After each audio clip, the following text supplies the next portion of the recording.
We are at an intense phase of trade talks with the U.S., and that description from Mark Carney this week. And the clock is ticking. Donald Trump's deadline to reach a deal is Friday, August 1st, and he has threatened 35% tariffs on Canadian goods if an agreement is not reached. And joining me now to discuss is Jeff Rutledge, Maria Nader, and Selena Cesar Chavan. Welcome. Durante décadas, la logística agrícola canadiense siguió un patrón estable basado en la infraestructura norteamericana. En 2025, este acuerdo comenzó a revisarse de forma estructural. En marzo de 2025, un discreto anuncio realizado por ejecutivos de Genesis Fertilizers en Saskatchewan desencadenó el rediseño de uno de los flujos logísticos más antiguos de América del Norte. La empresa reveló que abandonaría las rutas tradicionales a través de Estados Unidos para la exportación de fertilizantes y comenzaría a utilizar exclusivamente el puerto de Churchill, en el Ártico canadiense, para acceder a los mercados europeos. El cambio no vino acompañado de pronunciamientos políticos ni declaraciones de ruptura, pero al reorganizar la ruta de entrada y salida de productos estratégicos, la decisión puso de manifiesto un elemento que, hasta entonces, rara vez se cuestionaba: la dependencia estructural de Canadá de la infraestructura estadounidense para la distribución agrícola. El impacto del episodio no se limitó a lo que ocurrió dentro de la sala en ese momento. Durante décadas, la cadena de exportación de cereales y fertilizantes en el oeste de Canadá fue intermediada por operadores logísticos de Estados Unidos.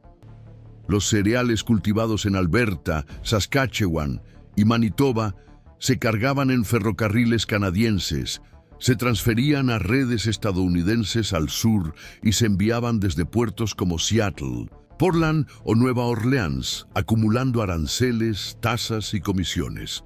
En el caso de los fertilizantes, especialmente los derivados del potasio, la ruta incluía no solo el transporte interestatal, sino también la reimportación indirecta de insumos que venían del extranjero, entrando por terminales en los Estados Unidos antes de llegar al productor final. Con el tiempo, esta interdependencia se naturalizó. El argumento dominante era el de la eficiencia. Una infraestructura estadounidense más robusta, terminales que operaban todo el año, fácil acceso al mercado global. El puerto de Churchill, aunque técnicamente viable, permanecía aislado, sujeto a restricciones climáticas y sin inversión continua desde su privatización en la década de 1990. La estabilidad de este acuerdo comenzó a verse afectada a finales de 2024, cuando las declaraciones de la campaña de Donald Trump indicaron la posibilidad de aranceles de hasta el 25% sobre los fertilizantes y los cereales canadienses. Aunque no tuvo un efecto inmediato, la amenaza alteró la percepción del riesgo. Los empresarios del sector agrícola comenzaron a revisar los contratos, los costes acumulados y las rutas logísticas. El centro del debate pasó de la discusión económica al cálculo institucional. Las infraestructuras que cruzan fronteras implican una exposición a decisiones externas. La soberanía operativa pasó a tratarse como una variable estratégica y no solo como un ideal retórico. Fue en este nuevo contexto que el puerto de Churchill volvió a la mesa de negociaciones. Construido en la década de 1930 y conectado por una vía férrea de 1.300 kilómetros con la región productora del oeste canadiense, Churchill permaneció inactivo durante casi 2 décadas.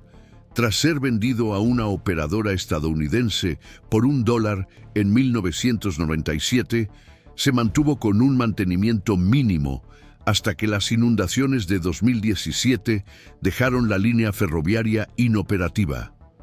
Desde entonces, la infraestructura había caído en el abandono. Lo que transformó este escenario fue una convergencia de factores climáticos, logísticos y políticos. Con el deshielo prolongando la ventana de navegación en la bahía de Hudson y los costes en las terminales del Pacífico al alza, el cálculo económico cambió. Genesis Fertilizers fue la primera en actuar de forma pública y operativa, anunciando que importaría sus insumos y exportaría sus fertilizantes directamente a través de Churchill, excluyendo la infraestructura de Estados Unidos de la ecuación. En Washington, el anuncio fue seguido con atención.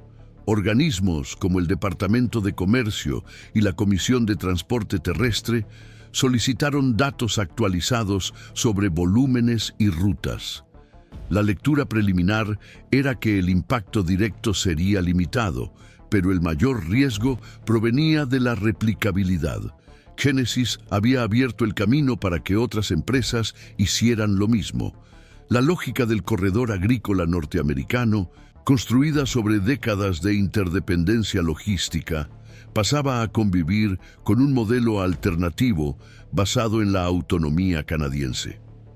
Lo que comenzó como una respuesta a los riesgos arancelarios se convirtió en un ensayo práctico de reconfiguración estructural. En Canadá, la respuesta institucional fue decisiva.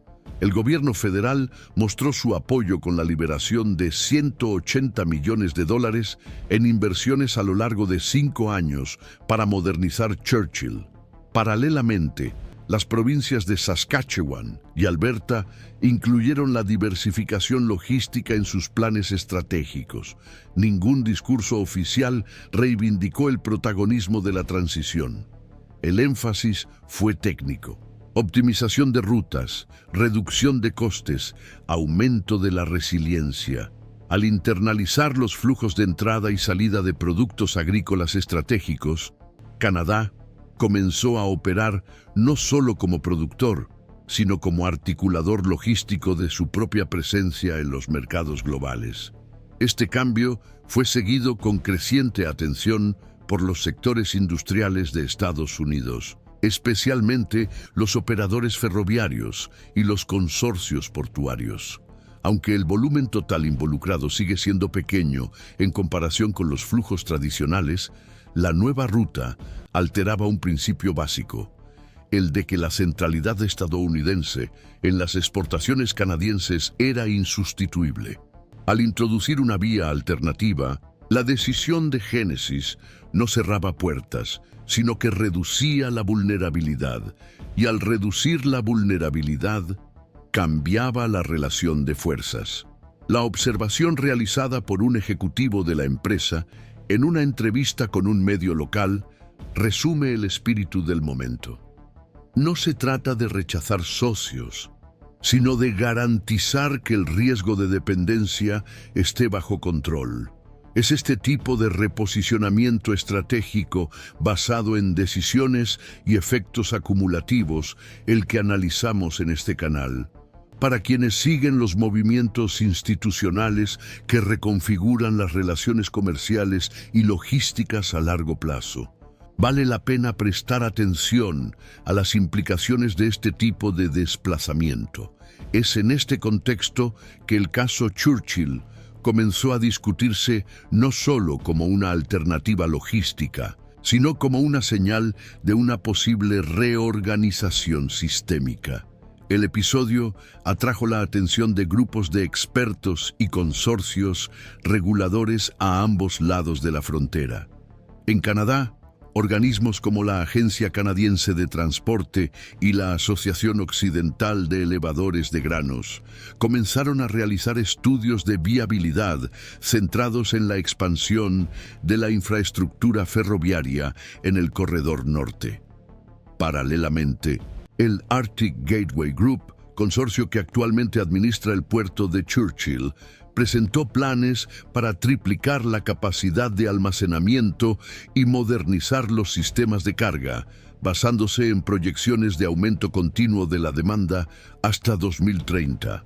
Las estimaciones más conservadoras ya prevén un crecimiento de hasta el 20% en el volumen de cereales exportados por la bahía de Hudson hasta finales de la década, una cifra que, aunque modesta en términos absolutos, altera de forma visible el mapa de dependencia logística entre los dos países.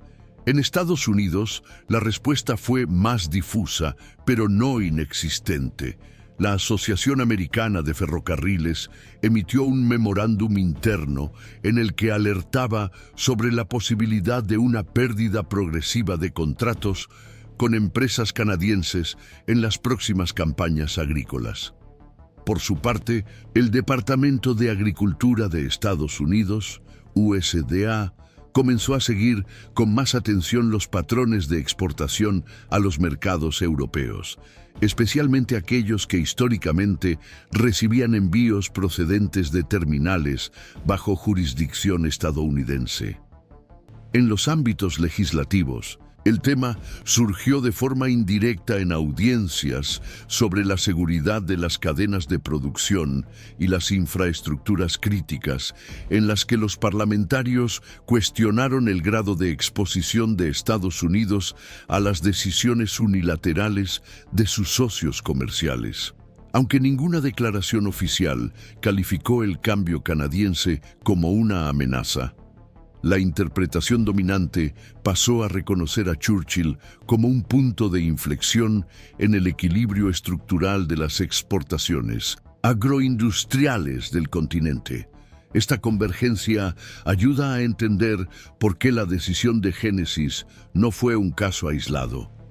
En pocas semanas, otros operadores, especialmente cooperativas agrícolas de tamaño medio, comenzaron a revisar los contratos logísticos y a considerar opciones que hasta entonces se descartaban por ser económicamente inviables. Parte de este movimiento se vio facilitado por cambios tecnológicos, pero relevantes.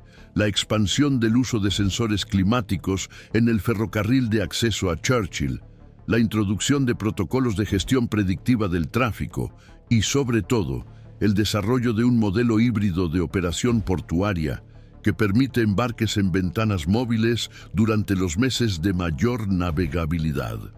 Paralelamente, estudios meteorológicos recientes indican que la ventana útil para la navegación en el Ártico canadiense ha aumentado en unos 20 días en los últimos 10 años. Una cifra que, aunque todavía insuficiente para operaciones permanentes, ya está alterando la planificación de cosechas y rutas. Otro elemento que contribuyó a la consolidación del nuevo corredor fue el cambio de postura del gobierno federal canadiense. Bajo el liderazgo de Mark Carney, el tema de la diversificación logística dejó de ser una agenda regional y pasó a formar parte del Plan Nacional de Seguridad Económica. Los documentos internos divulgados por el Ministerio de Comercio Internacional apuntan a una directriz clara: reducir en los próximos 5 años la dependencia de infraestructuras situadas fuera del territorio canadiense para las exportaciones estratégicas. La política no se presenta como exclusivista, sino como orientada por criterios de resiliencia y soberanía logística. En este sentido, Churchill se ha convertido en el laboratorio más visible de este cambio. La articulación entre entidades federales y provinciales también ha avanzado. La provincia de Saskatchewan, principal productora de potasio y trigo, aprobó un paquete de incentivos fiscales para las empresas que utilicen el puerto de Churchill como vía preferencial de exportación. En Alberta, el gobierno local inició conversaciones con el sector privado para estudiar la creación de una zona de transbordo entre los centros de producción y la línea ferroviaria norte. Manitoba, por su parte, ha pasado a considerar los alrededores de Churchill como un área de interés estratégico a efectos de la política de desarrollo regional. Aunque cada iniciativa opera a ritmos diferentes, el movimiento conjunto de 3 provincias productoras en torno a un eje logístico alternativo refuerza la percepción de que no se trata de un experimento aislado, sino de una reorientación coordinada. Esta percepción no se limita al ámbito institucional. El sector financiero también ha comenzado a incorporar Churchill en sus modelos de riesgo y proyección. Informes recientes del Royal Bank of Canada y TD Economics han incluido el puerto en análisis sobre seguridad alimentaria, resiliencia de las cadenas de suministro e impactos del cambio climático en la logística intercontinental. El propio mercado de seguros marítimos ha comenzado a revisar las clasificaciones asociadas a la bahía de Hudson, ajustando los cálculos de cobertura y las primas en función de la mayor previsibilidad de la operación estacional. En la práctica, esto significa que los contratos a largo plazo que utilizan Churchill pasan a tener una viabilidad financiera similar o superior a los que operan a través de terminales del Pacífico o del Golfo.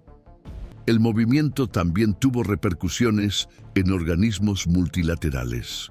En reuniones recientes de la Organización para la Cooperación y el Desarrollo Económicos, técnicos canadienses presentaron Churchill como ejemplo de diversificación logística en respuesta a los riesgos geopolíticos emergentes.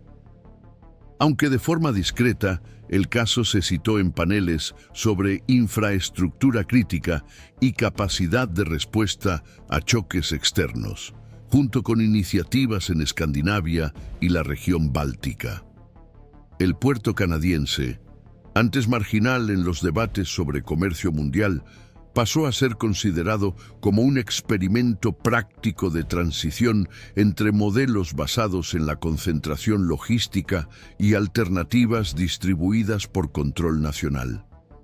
Es a partir de este punto que la reconfiguración adquiere un mayor peso institucional. La reorganización de los flujos no solo afecta a los contratos operativos, sino que presiona al sistema para que reinterprete las cláusulas comerciales, las directrices aduaneras y los mecanismos de intercooperación. Dependiendo del volumen que se traslade efectivamente en los próximos años, será necesario revisar los términos de uso compartido del ferrocarril, los tratados sobre tarifas recíprocas e incluso las disposiciones logísticas contenidas en acuerdos como el USMCA. Todavía no hay indicios formales de que se vayan a reabrir estos instrumentos, pero el simple hecho de que el tema Churchill aparezca en las proyecciones estratégicas de ambos países sugiere que la cuestión no se limitará al plano operativo. Se trata, cada vez más, de una variable geopolítica con implicaciones comerciales de largo alcance. Para quienes siguen las transformaciones institucionales en las cadenas logísticas y energéticas de América del Norte, este tipo de reposicionamiento requiere una observación continua. Ese es precisamente el objetivo de este canal. Ofrecer lecturas fundamentadas, seguir las tendencias emergentes y trazar los puntos de inflexión antes de que se consoliden en estructuras permanentes. Existen opiniones divergentes sobre hasta qué punto la iniciativa canadiense en torno al puerto de Churchill representa solo una reacción circunstancial o un reposicionamiento con implicaciones más profundas. Para una parte de 1901, los analistas vinculados al sector agroindustrial de los Estados Unidos, lo que está ocurriendo debe interpretarse como un mecanismo de protección frente a riesgos específicos, con un alcance controlado y sin capacidad para alterar a corto plazo la arquitectura principal de las rutas de exportación. Según esta interpretación, incluso con incentivos gubernamentales, obras de ampliación y modernización de equipos, Churchill seguirá funcionando como una terminal de participación limitada frente al peso estructural de corredores ya consolidados, como Vancouver y Montreal, además de rutas que conectan con Estados Unidos y aún ofrecen capacidad de absorción a mayor escala. La propia condición geográfica de la bahía de Hudson, marcada por ventanas de operación condicionadas al clima, sumada a la baja densidad demográfica de la ciudad portuaria y al alto costo de mantenimiento del ferrocarril sobre suelos inestables, se señala como un freno natural a la expansión sostenida.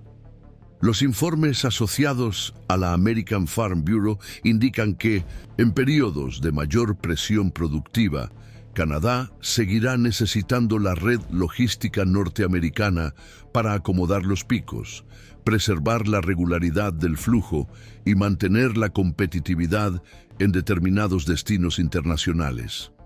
En este contexto, Churchill sería una ruta adicional de diversificación, pero no el núcleo de una sustitución estructural. Por el contrario, otra corriente argumenta que esta interpretación tiende a subestimar el carácter acumulativo de los cambios logísticos.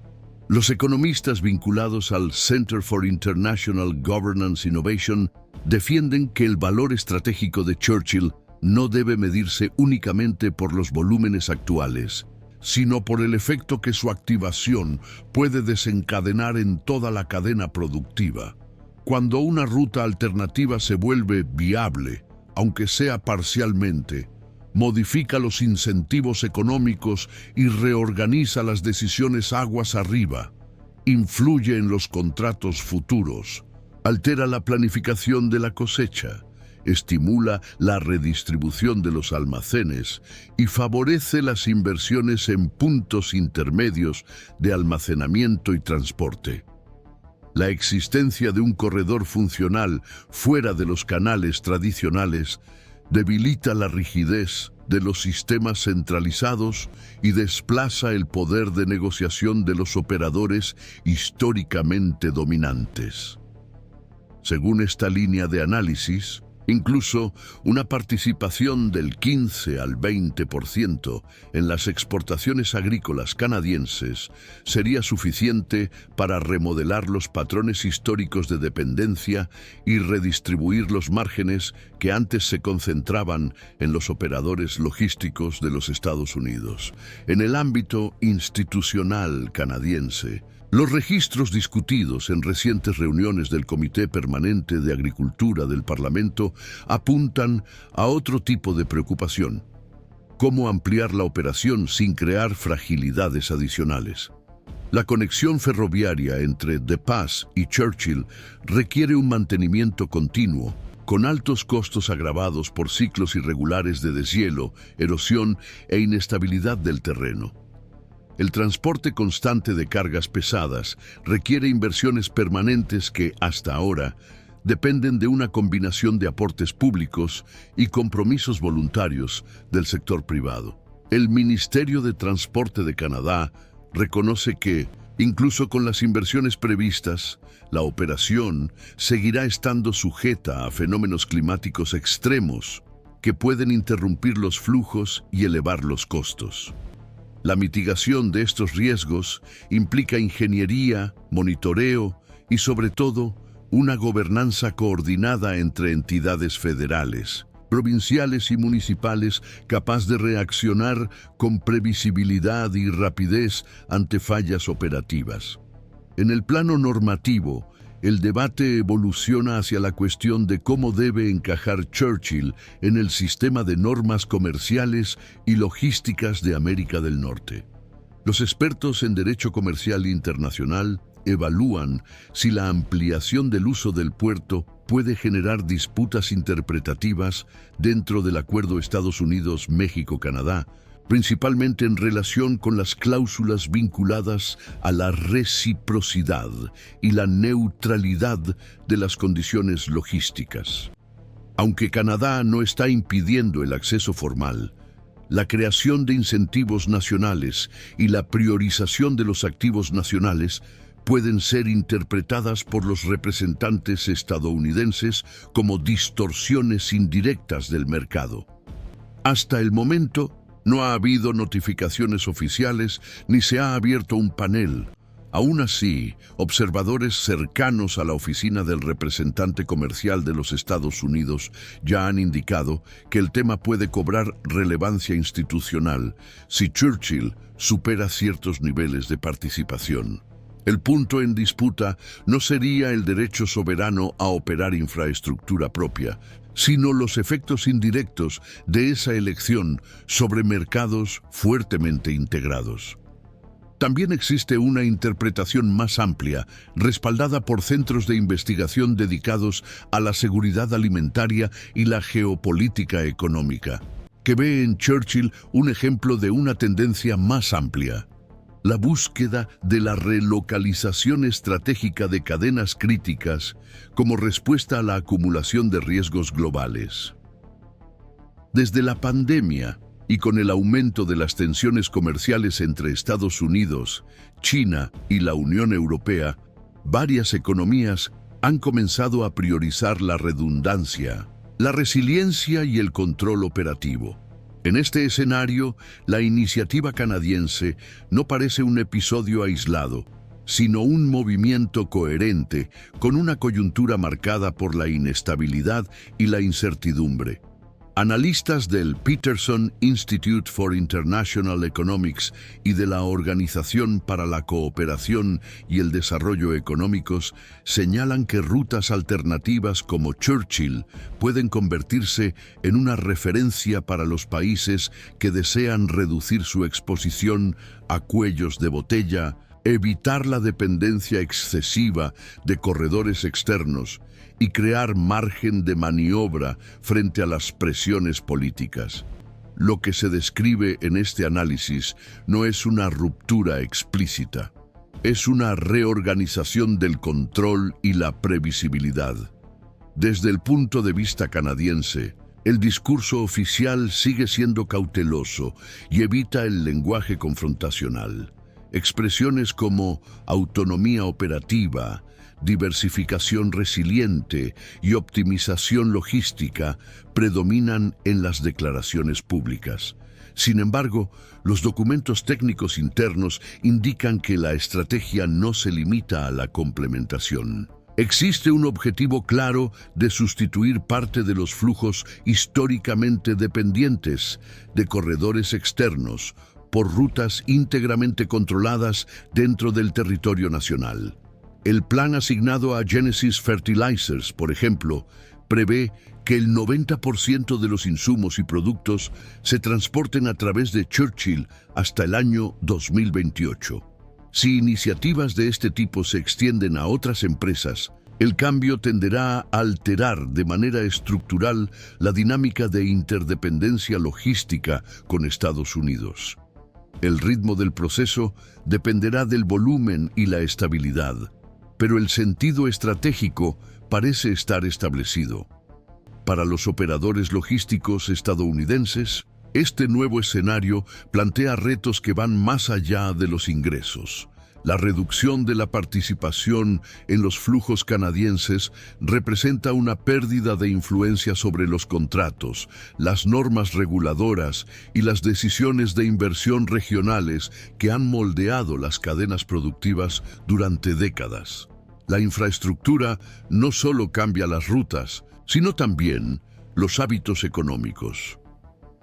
Una vez que se consolidan las nuevas rutinas de distribución, el retorno al modelo anterior se vuelve improbable, no por barreras formales, sino por costos que pasan a ser económicamente inviables. Si Canadá logra garantizar la estabilidad técnica, la previsibilidad institucional y la continuidad de la inversión en la operación de Churchill, la redistribución de las rutas se consolidará por la propia lógica del mercado. Aún no existe consenso sobre hasta dónde puede llegar este reajuste. Las próximas cosechas, el comportamiento climático y el ritmo de ejecución de las inversiones serán determinantes. También será decisiva la capacidad institucional de Canadá para mantener las aportaciones sin comprometer el equilibrio fiscal. Es poco probable que la disputa se presente de forma abierta, pero surgirá gradualmente en las decisiones contractuales, en el rediseño de las asociaciones y en la ampliación de las terminales a lo largo del ferrocarril. El panorama sigue evolucionando, pero ya reúne suficientes indicios como para seguirlo de cerca. Si valora este tipo de análisis, este canal seguirá acompañando los movimientos logísticos y políticos que están rediseñando el equilibrio estratégico de América del Norte. Gracias por acompañarnos hasta aquí.